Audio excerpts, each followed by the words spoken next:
হাত দিচ্ছে, গায়ে হাত দিচ্ছে এরা, এরা গায়ে হাত দিচ্ছে, গায়ে হাত দিচ্ছে এরা। মোবাইল তোমার হ্যাঁ হ্যাঁ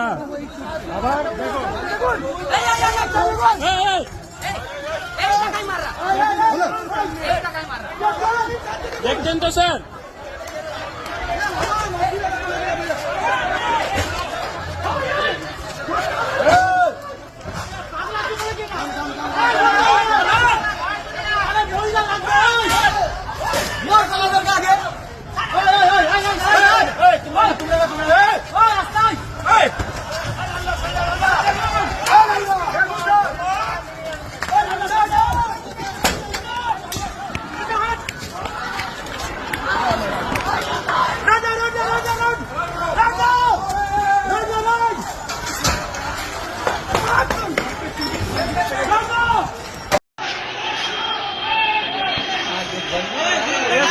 सब तोड़ दिया तो सब मंदिर उंदिर में पूरा ईटा मारा सब तोड़ दिया तो একটা অ্যারেস্ট করলে পারতেন স্যার, একটা অ্যারেস্ট হয়েছে।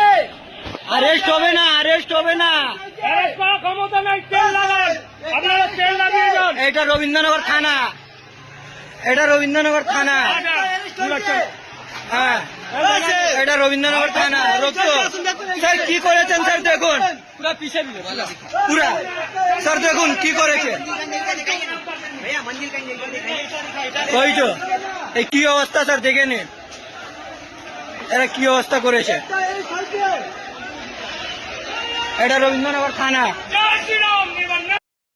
জয় শ্রীরাম, সনাতন ধর্ম কি জয়, ভারত মাতা কি জয়।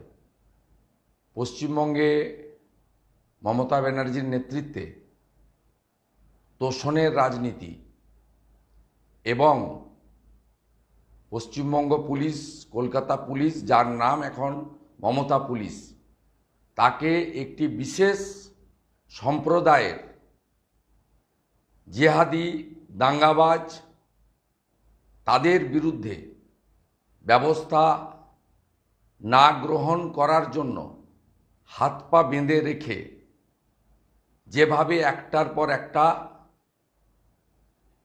হিন্দু যেখানে সংখ্যালঘু, অর্থাৎ হিন্দুরা যেখানে শতাংশের বিচারে কম সংখ্যক থাকেন, সেখানে ঘরবাড়ি লুট, দোকান লুট, অগ্নিসংযোগ,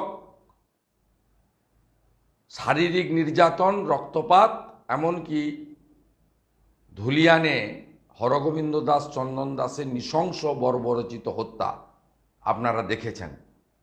মোথাবাড়ির ঘটনার পরেই আমরা পশ্চিমবাংলার সনাতনীদের কাছে, দেশপ্রেমিকদের কাছে আবেদন করেছিলাম, আজ যাহা মোথাবাড়ি, আগামীকাল তাহা আপনার বাড়ি।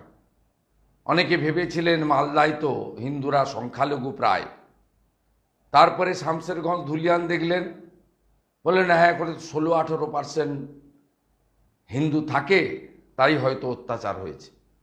আজকে কলকাতার উপকণ্ঠে ডায়মন্ড হারবার লোকসভার অন্তর্গত, মেটিয়াবুরুজ বিধানসভার অন্তর্গত, মহেশতলা পুরসভার অন্তর্গত রবীন্দ্রনগর পুলিশ স্টেশন, যা ডায়মন্ড হারবার পুলিশ ডিস্ট্রিক্টের মধ্যে পড়ে, যার দায়িত্বে আছে পশ্চিমবঙ্গ পুলিশ তথা মমতা পুলিশ এবং চাটুকার রাজীব কুমার, সেখানে যা পশ্চিমবাংলার মানুষ দেখলেন, কলকাতাতে যারা মনে করেন যে মালদা মুর্শিদাবাদে আগুন লেগেছে তো কি হয়েছে, আমরা কলকাতায় ভালো আছি, তথাকথিত সেকুলার এবং যারা ধর্মনিরপেক্ষতার কথা বলেন, আজকে সমগ্র মহেশতলার একটা অংশ এবং রবীন্দ্রনগর থানা এলাকা, সেখানে যেভাবে হিন্দুদের উপর আক্রমণ, মন্দির ভাঙা, দোকান লুট,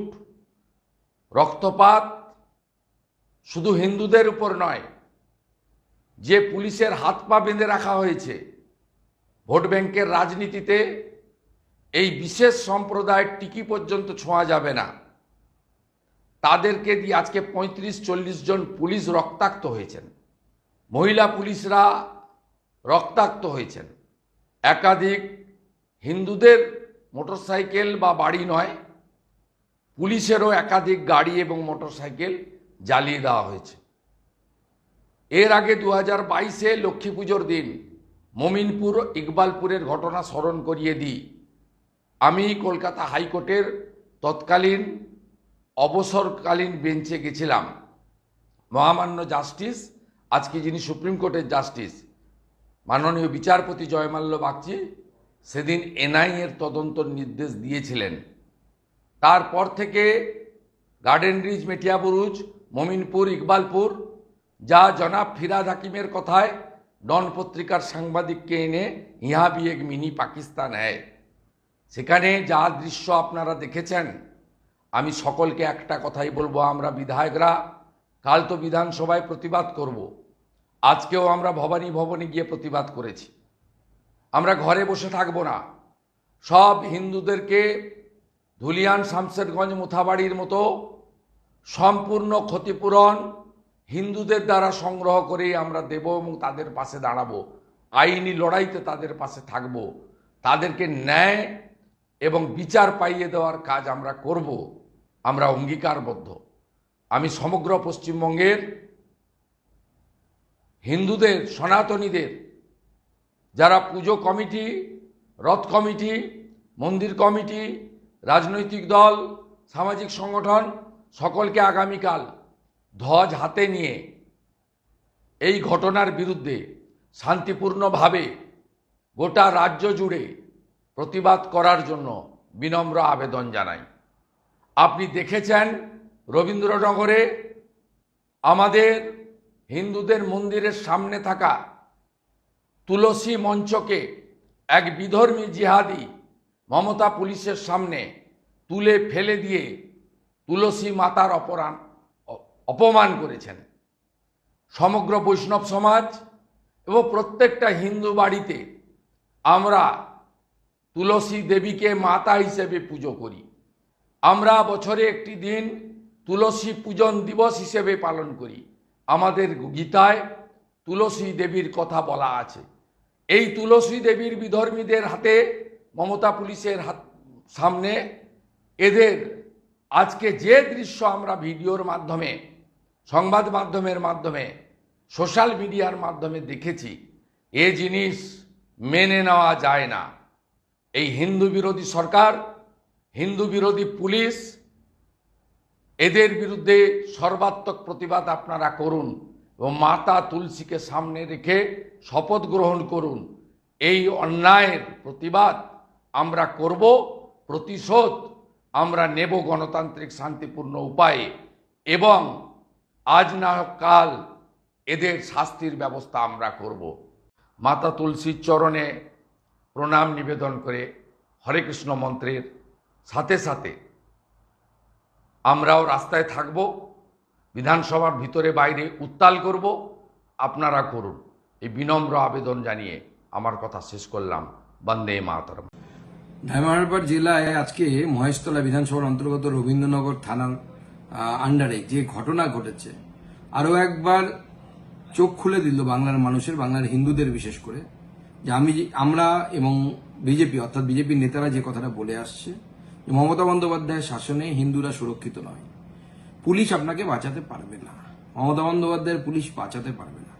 আজকে তুলসী গাছ তুলে ফেলাকে কেন্দ্র করে যে গন্ডগোল, যে সাম্প্রদায়িক দাঙ্গা শুরু হলো, দাঙ্গা বলা ঠিক নয়, একতরফা মুসলমানরা হিন্দুদের বাড়িঘর ভেঙেছে, হিন্দুদেরকে মেরেছে, এমনকি পুলিশকে পর্যন্ত ছাড়েনি। পুলিশ কিন্তু একটা লাঠিচার্জ করায়নি, একটা গুলি চালায়নি। দুটো গুলি চালালে দুটো লাশ পড়লেই পালিয়ে যেত।